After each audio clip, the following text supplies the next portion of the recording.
5 days before Thanksgiving, my brother stood at Grandma's dining table and thanked the family for respecting her final wishes. He said it like something holy. Slow, soft, settled. The room in Nassau Bay went quiet after that. My mother pressed a tissue to her eyes. My father stared at the turkey tray like grief had made him righteous. Around them, cousins and aunts nodded as if the matter was already closed. The house was his. The savings were his. The bayfront lot was his. Even the story was his. And nobody looked at me. Not when Ethan said Grandma trusted the grandson who stayed. Not when my mother called me the one who chose work over family. Not when my father said some people only come home when paperwork is involved. I had flown in from a 14-day offshore rotation 3 hours earlier. My boots were still by the mudroom door. My duffel was still zipped shut. Grandma had been dead for 6 days. The estate packet had been electronically executed 4 nights earlier. That would have sounded sad. If Grandma had not been deeply unconscious in a hospital bed when someone used a desktop session to sign her name. I kept my face still. I kept my hands under the table. And I kept the source trace summary inside my bag. There were 2 words I could not get out of my head. Final wishes. Everyone at that table kept using them like they meant peace. Like they closed the door. Like they turned theft into grief and grief into obedience. But those 2 words were the whole problem. If Grandma Evelyn had really chosen Ethan, then I was the selfish granddaughter who stayed gone too long. The cold one. The outsider. The woman who came home after the signatures, after the casseroles, after the tears. But if she had not chosen him, then nothing in that dining room was what it claimed to be. Not my mother's trembling voice. Not my father's silence. Not Ethan's soft speech. Not the lawyer who sent that estate packet without asking one obvious question. Who signs legal documents from a desktop browser while unconscious in a hospital bed. I did not need everyone to believe me yet. I only needed one thing. For the truth to stop sounding emotional and start sounding technical. Before I tell you what I found in that file, tell me where you are watching from. Because the next part is not about grief. It is about process. And once I saw the process, my brother stopped looking like the grandson. He looked like a transaction waiting to fail. My name is Naomi Mercer. I am 32 years old. I live in Clear Lake near Houston, Texas. I work as a drilling systems engineer on offshore rotations in the Gulf. And right now I am telling you this because my family turned loyalty into a test I was never meant to pass. I was the granddaughter who left town to build a career. Ethan was the grandson who stayed close enough to be seen. That difference mattered more to my parents than anything true ever did. He knew exactly when to be seen carrying grocery bags. Exactly when to sit beside Grandma in church. Exactly when to lower his voice and sound steady. My mother called that dependable. My father called it respectful. The family called it character. I called it practiced. Ethan never chased attention the way loud people do. He worked smaller than that. He let people hand him trust one harmless piece at a time. A ride. A favor. A quiet visit. A form. A password reset. A conversation nobody thought to audit. Grandma Evelyn loved us both. I know that much. She taught me to make pecan pie from memory. She kept $5 bills in an old blue tin by the pantry. She wrote birthdays in cursive on a paper wall calendar even after everyone else moved to phones. She liked things printed, labeled, filed, real. That is why the electronic estate packet bothered me before I even opened it. It did not sound like her. It sounded frictionless, clean, fast, too fast. And Ethan had always loved anything that moved faster than scrutiny. By the time I got back from the rig, the story was already locked. Grandma was gone. Ethan had stepped up. I had stayed away. That was the version waiting for me in Nassau Bay. But I do not fight stories with feelings. I fight them with sequence. Timing. Records. I learned that from offshore work. When a system fails, you do not argue with the alarm. You trace the trigger. You follow the chain. You find the hand. That touched the control first every time. Grandma's house sat on a quiet street in Nassau Bay, 3 blocks from the water and 1 turn from the church she never missed. Low brick. White shutters. A pecan tree leaning over the driveway like it had been listening longer than the family had. Everything outside looked untouched. That was the first thing that felt wrong. The porch light still had the warm yellow bulb she liked. The ceramic heron by the front step was still chipped at the beak. Her wind chimes still answered the bay breeze with that soft hollow sound I had heard since childhood. Inside, the air smelled like lemon polish, old paper, and the coffee she used to reheat too many times. My mother had already cleared away the medical supplies. The sympathy cards were stacked in neat piles on the dining room buffet. Someone had set out a white orchid near the hallway mirror, as if grief could be arranged like decor. But some things were gone. The framed land abstract beside the study door. The metal cash box Grandma kept behind her recipe binders. Not packed. Not misplaced. Removed before anyone started asking questions. I stood in the study doorway and let my eyes adjust. Her desk was still there. Oak. Heavy. Scarred near the right corner where she used to tap her rings when she paid bills. A yellow legal pad sat beside the lamp. 3 lines written in her careful cursive. Then nothing. Her reading glasses were folded on top of a utility statement from Galveston County. Her printer was unplugged. That detail stayed with me. Grandma printed everything. Bank notices. Property tax receipts. Church bulletins. Even weather warnings. If a document mattered, she wanted paper in her hand. She wanted weight. A signature line. A folder. Not a glowing screen. Then Ethan walked in carrying a casserole dish to the kitchen like a man auditioning for sainthood. Gray sweater. Clean watch. Calm face. He saw me looking at the study wall and stopped for half a second. Just half. Then he gave me that patient little smile and said Mom thought it was better to secure a few things for now. Secure. Not mourn. Not sort. Secure. I nodded like that sentence meant nothing. But it told me exactly how he had been moving through the house. Not as a mourner. As a sorter. And people who sort too early usually know what they are protecting before anyone else does. I did not ask where the frame went. I did not ask about the cash box. I only watched Ethan carry ownership like it already fit him. That night I asked the family lawyer to send me the file Ethan kept calling Grandma's final directive. He sent it 20 minutes later, probably thinking a PDF would end the argument before it started. It did the opposite. I sat at the small desk in my old room with the ceiling fan clicking overhead and opened the estate packet line by line. Transfer language. Account authority. Property assignment. Signature block. Authentication certificate. Everything looked polished. Too polished. Like a template dressed up to imitate intimacy. Then I hit the execution page and stopped breathing for a second. Signed electronically at 9:14 p.m. on a Tuesday. I already knew where Grandma was that night. Memorial Hermann. Neurology wing. Deeply unresponsive. No speech. No voluntary movement. My mother herself had texted me that Grandma had not opened her eyes once. I pulled up the hospital message and read it again. Then I looked back at the signing record. Remote signing session completed. Device type desktop browser. Verification successful. I stared at those words until they lost shape. Grandma did not own a desktop computer. She used a flip phone and a landline. When she needed anything online, she asked Ethan to print it or me to explain it when I was home. She did not trust links. She did not reset passwords. She barely liked touch screens at the grocery store. But somehow, while unconscious in a hospital bed, she had apparently opened a desktop browser and signed away a house. That was the moment grief changed form. It stopped being soft. It became structural. I did not march into the kitchen and accuse anyone. I did not call my parents. I did not text Ethan. Emotion would only help him.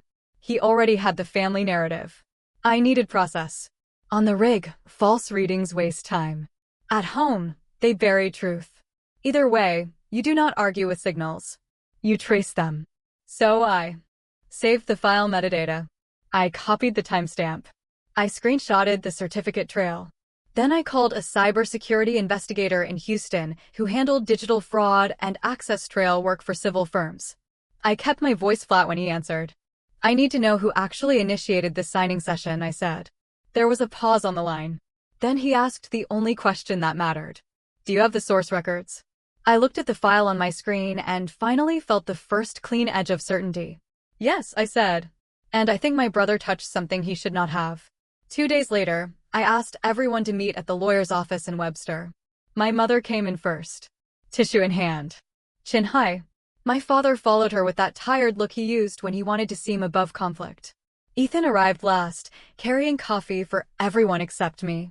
That was deliberate. The conference room was cold enough to make grief feel procedural. Beige walls, frosted glass, a speakerphone in the center of the table. Grandma's estate packet stacked in front of each seat. The lawyer cleared his throat and said we were there to discuss concerns about the transfer documents.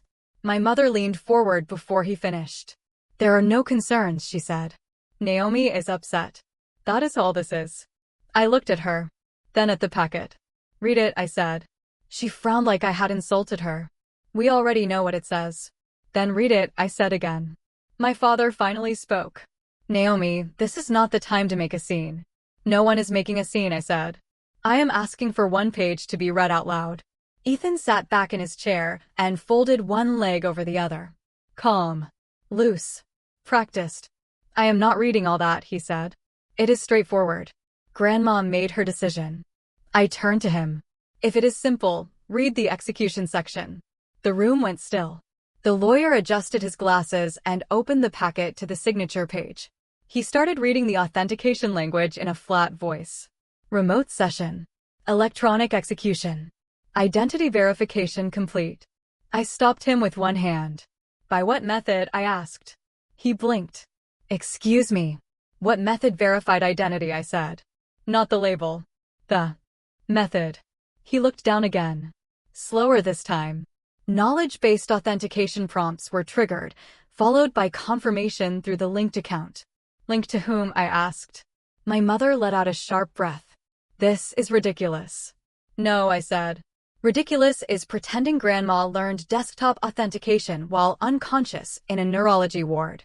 My father stared at me then. Really stared. Not angry. Not yet. Just unsettled. Ethan spoke before the lawyer could. You always do this, he said. You arrive at the end and act like procedure makes you the only adult in the room.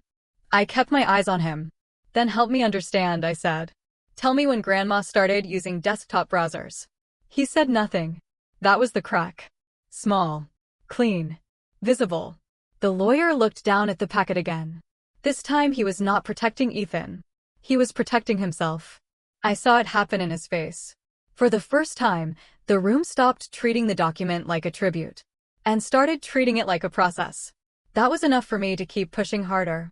After that meeting, Ethan did what people like him always do when process starts closing in. He did not solve the problem. He managed the room around it. By that evening, my phone was already filling up. A cousin from League City said I was turning grief into spectacle. An aunt said Grandma would be ashamed of public suspicion. Another relative wrote that absence changes perspective, as if a 14-day offshore rotation had erased my right to ask who moved a house through a screen. That was Ethan's first layer of control. Not evidence. Atmosphere. He did not need to prove I was wrong. He only needed the family to feel that I was disrespectful. My mother helped him. She called people from the kitchen in that soft funeral voice and gave them the version she wanted traveling through the family. Naomi is upset. Naomi sees everything like a machine. Naomi cannot accept that Grandma made a choice without asking her first. By the next morning, the question had shifted exactly the way Ethan needed it to. The family was no longer asking how an unconscious woman completed a remote execution session from a desktop browser. They were asking why. I could not let a dead woman rest. I let that version travel. Not because it hurt less. Because fighting rumor before structure is ready only feeds rumor. So I stayed in Grandma's study and kept building sequence. Hospital timeline. Execution timestamp. Device type. Session record. What I had was not enough to finish anything. It was enough to keep moving. The investigator called the next afternoon. I pulled what I could from the certificate trail, he said. Enough to narrow source class. Not enough to identify a user yet. Go on, I said. The remote session did not originate from the hospital network. It did not come from the law office. It did not come from a mobile carrier route either. It came from a fixed residential connection. Where? Midtown Houston. I asked whether that proved my brother initiated the signing. No, he said. It proves location class and likely access environment. That is different. Do not collapse those. What do you need next? I asked. Preservation first, he said. If counsel requests source preservation from the platform and related vendors, we may get recovery events, linked account changes, and session handling records before anything ages out. I sent everything to probate counsel that evening with one request. Preserve platform records tied to account recovery, authentication steps, and execution routing before the holiday locked everything in place. Counsel replied 2 hours later. Request drafted. Review after Thanksgiving. Preservation language going out now. That was the procedural shift I needed. Not a dramatic accusation. A paper trail protecting the next paper trail. My father found me in the study after dinner. He looked at the open folders on the desk like they offended him. Your mother says you hired a fraud guy, he said. An investigator, I said. For your own brother. For whoever touched those documents. His jaw tightened. He hated that answer because it refused the role he had written for me. Angry daughter. Jealous sister. Emotional problem. I kept putting everything back on process. You are making this bigger than it needs to be, he said. No, Dad. Someone already made it bigger when they routed property through a remote session. He crossed his arms. Ethan was here. You are not. There it was. Presence means innocence. Distance means guilt. I stood up slowly and faced him. Being nearby does not make a transfer valid, I said. It just makes access easier. He left without another word.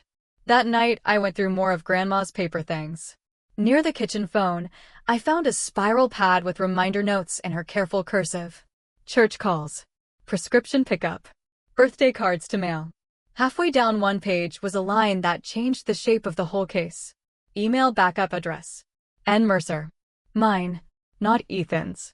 If my address was still the backup she trusted, then the recovery path inside that estate workflow had been changed before the execution session. She would not have known how to do that herself. She would not have liked doing it even if she could. I photographed the page and sent it to counsel and the investigator. By early afternoon the next day, the investigator called back.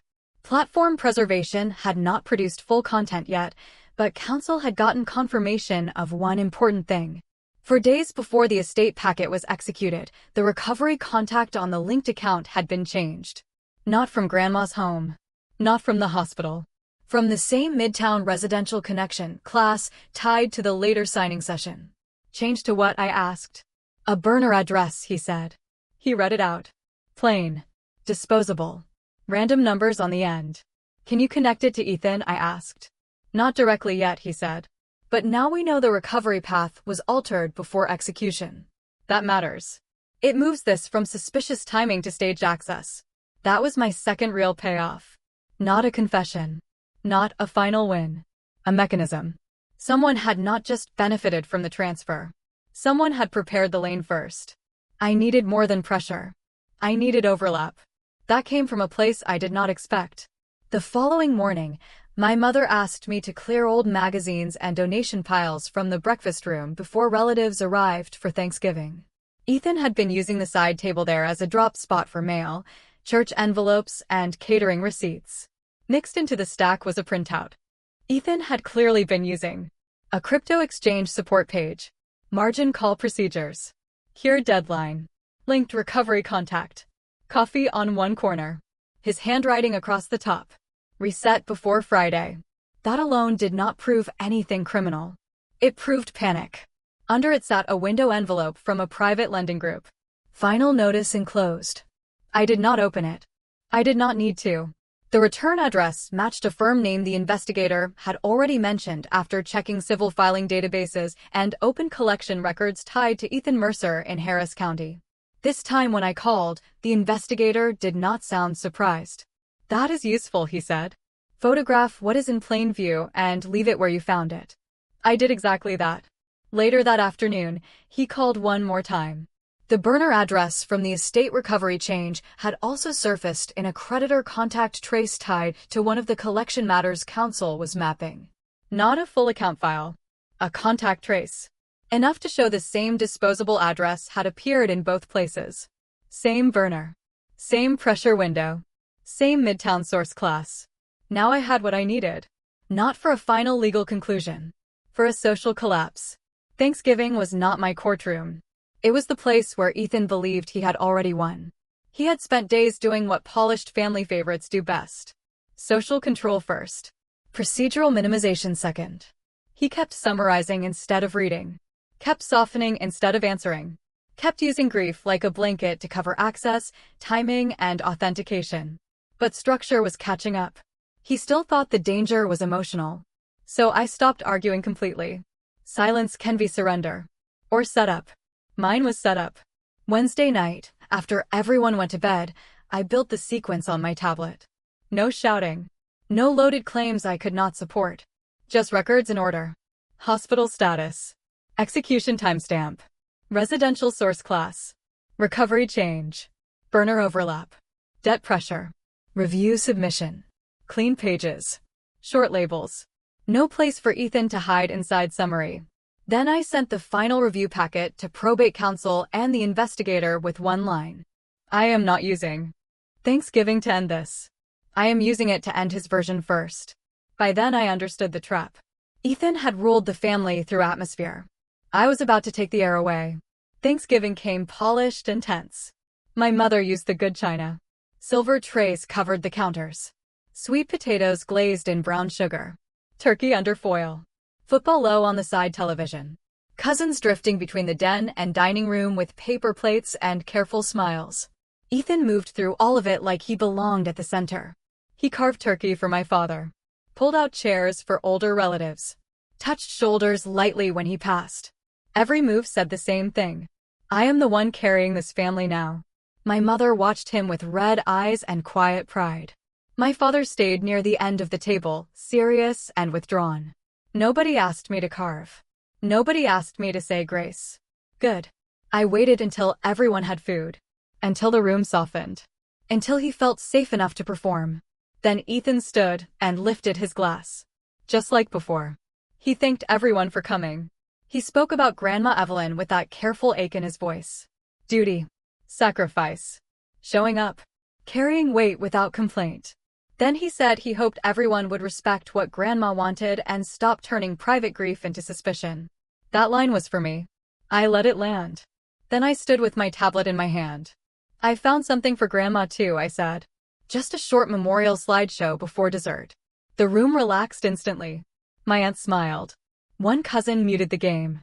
Ethan stepped back from the table, calm again, already sure I had finally chosen grace over conflict. That was his mistake. I connected the tablet to the living room television. First image. Grandma in her garden. Second. Grandma at my high school graduation, holding my face in both hands. Third. Her hospital admission record. Date. Time. Neurology. Deeply unresponsive. The room changed. Not loud. Tight. Ethan frowned at the screen. What is this, he said. The truth, I said. I tapped forward. Next slide. The execution certificate from the estate packet. Electronic signing completed at 9:14 p.m. remote desktop session. My father rose. Halfway from his chair, then stopped. My mother looked from the screen to me like I had broken some sacred rule just by putting process next to grief. Ethan recovered first. That proves nothing, he said. I nodded. Not by itself. Next slide. Source trace summary. Residential internet connection. Midtown Houston. Same date. Same signing window. A cousin near the kitchen said Ethan lives in Midtown before she could stop herself. Nobody answered her. I moved to the next slide. Grandma's account recovery change. 4 days earlier. Backup contact removed. Burner email inserted. My mother whispered no. Still Ethan tried to control the room. People can fake anything on a screen, he said. I was waiting for that. So I tapped again. Debt notices. Margin calls. Collection threats. Payment deadline before month end. Then the last page. The burner email from the recovery change matched the same burner email inside his debt correspondence. Same address. Same chain. Same panic. That was when the room stopped protecting him. Not because I shouted. Because the sequence held. My father looked at Ethan, then back at the screen. My aunt set her fork down carefully. One cousin whispered, "Oh my God." Ethan took one step toward me. Those emails were private, he said. Silence. He heard it too late. I looked at him.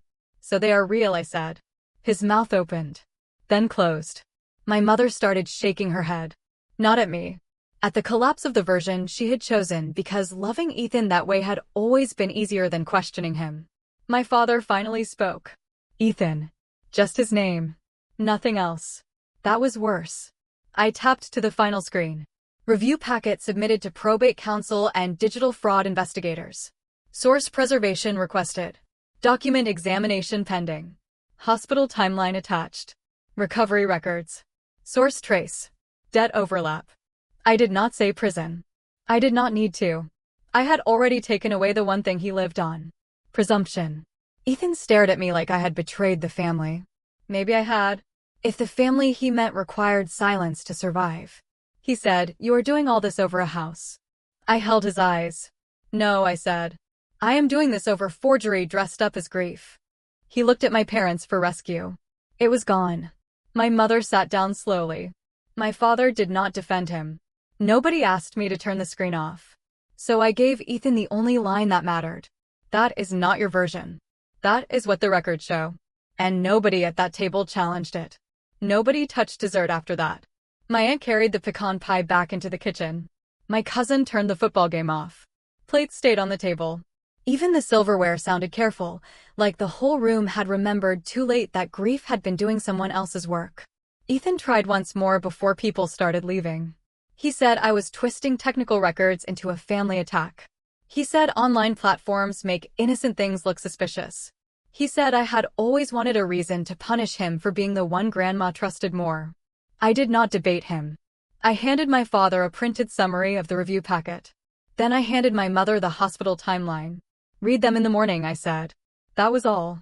I left before coffee. By Monday, the estate lawyer had paused all transfer activity pending formal review. The property assignment stopped moving. The account authority changes were no longer being treated as settled. Probate counsel requested source preservation from the signing platform and related vendors. The estate packet was now being handled as disputed, not final. That was the real turn. Not outrage. Structure. Once Ethan stopped controlling the room, the paperwork had somewhere to land. And once the paperwork landed, his voice stopped carrying so much weight. My mother called first. She did not start with the documents. She started with humiliation. "You embarrassed your brother in front of the whole family," she said. Whatever happened, that was not the way. I let her speak until she ran out of smooth words. Then I answered. "No, Mom. I did not embarrass him. I stopped helping him hide behind grief." She went quiet for a second. Then she shifted. Softer. Sadder. More dangerous. "He was under pressure, Naomi. People make mistakes when they are scared." That sentence told me everything. She had already moved from denial to minimization. Not he did not do it. Just he was scared. "Desperation explains motive," I said. "It does not create permission." She started crying then. Real crying this time. Not because Ethan was innocent. Because innocence was no longer available, and she did not know how to love him without it. My father called an hour later. His voice was flatter. Smaller. He did not ask me to apologize. He asked whether I really wanted to destroy Ethan over property. That was when the last illusion broke. They still wanted the story to be about inheritance. About siblings fighting over a house. About money turning people cold. It was never that. It was about access. Control. Assumption. The family favorite believed he could move a dead woman's life through a screen because everyone around him would rather protect comfort than question process. So I told my father the truth as plainly as I could. "I am not destroying him, Dad. I am the first person who stopped cleaning up his version." He had nothing to say after that.